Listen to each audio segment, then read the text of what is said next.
মৌলভীবাজারের শ্রীমঙ্গল উপজেলার সিন্দুরখাড় ইউনিয়নের হুগলিয়া হতে জঙ্গলবাড়ি পর্যন্ত ৭০০ মিটার রাস্তা ৭০ লাখ টাকার বরাদে তৈরি করা হচ্ছে খুবই নিম্নমানের সামগ্রী দিয়ে। সেখানে বালির বদলে মাটি, ইটের মান যা ছিল তা না দিয়ে নিম্নমানের মাটির মতো ইটের সুক্রি দেওয়া হচ্ছে। মৌলভীবাজার প্রতিনিধি তিমির বণিক জানান, রাতের আধারে কাজ করে চলেছে এমনটাই অভিযোগ এলাকাবাসীর। নিম্নমানের সামগ্রী দিয়ে রাস্তা নির্মাণের কাজ এলাকাবাসী রাগে ক্ষোভে ফুঁসছে এবং প্রতিবাদও করছেন, কিন্তু কাজের কাজ সুফল পাচ্ছেন না। স্থানীয় ইউনিয়ন চেয়ারম্যান আরাফাত হোসেন রবিন এলাকাবাসীর অভিযোগে নিজে উপস্থিত হয়ে কাজের অনিয়ম দুর্নীতির কথা ঊর্ধ্বতন কর্তৃপক্ষের অবহিত করে অনিয়মের কথা জানিয়ে কাজ বন্ধ করান এবং ঊর্ধ্বতন কর্তৃপক্ষের আশ্বাসে অনিয়ম ও দুর্নীতি হবে না মর্মে কদিন পর আবারও কাজ শুরু করলেও সেই যোগফল শূন্য। ইউপি চেয়ারম্যান আরও জানান, আমি কয়েক দফা কথা বলে ঘুরে ফিরে একই রকমের কাজ করেছে, দিব্যি চালিয়ে যাচ্ছে, আমি ক্লান্ত হয়ে পড়ছি। জানা যায়, শ্রীমঙ্গলের ঠিকাদার দেবাংশু সেন নামের একজন ওই কাজ করাচ্ছেন। কাজটি শুরু করার পর থেকে কাজের গুণগত মান নিয়ে উঠেছে প্রশ্ন।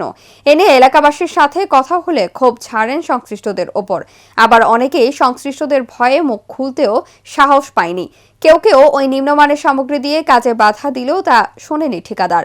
এলাকাবাসীর দাবি, বর্ষা আসার আগেই সংস্কার চান তারা, না হলে আবারও ভুগতে হবে ওই এলাকার মানুষদের। এ বিষয়ে শ্রীমঙ্গল উপজেলা প্রকৌশলী ইউসুফ হোসেন খান বলেন, আমি সহকারী প্রকৌশলী পাঠিয়ে যে স্থানে নিম্নমানের সামগ্রী ব্যবহার হয়েছে সে স্থানে নতুন করে কাজ করার জন্য নির্দেশ দেওয়া হয়েছে। শ্রীমঙ্গল উপজেলা নির্বাহী কর্মকর্তা আবু তালেব এই বিষয়ে বলেন, অনিয়ম করে কাজ করার কোনো সুযোগ নেই, এমন কিছু হলে ঠিকাদারের বিরুদ্ধে ব্যবস্থা নেওয়া হবে। আগের যে রাবিশ কইয়া মাটি দেওয়া গেছে, মাটি শুদ্ধ ওরানের কথা ইঞ্জিনিয়ার কইছে, ওর লো রাখে নাই, ও তুলতে গেলে বাল শুদ্ধ তোলা। এই এলাকার সর্দার আমি এটা লাই বেটু দেওয়ার পরে তারা হুমকি দিছে আমার ছাদাবাজির মামলা আমার নামে দিত। আমি নাকি ছাদা চাইছি তার কাছে। আচ্ছা, একটু ইটটা দেখান তো আবার। এই রুলার গুড়া হয় দেখেন দেখেন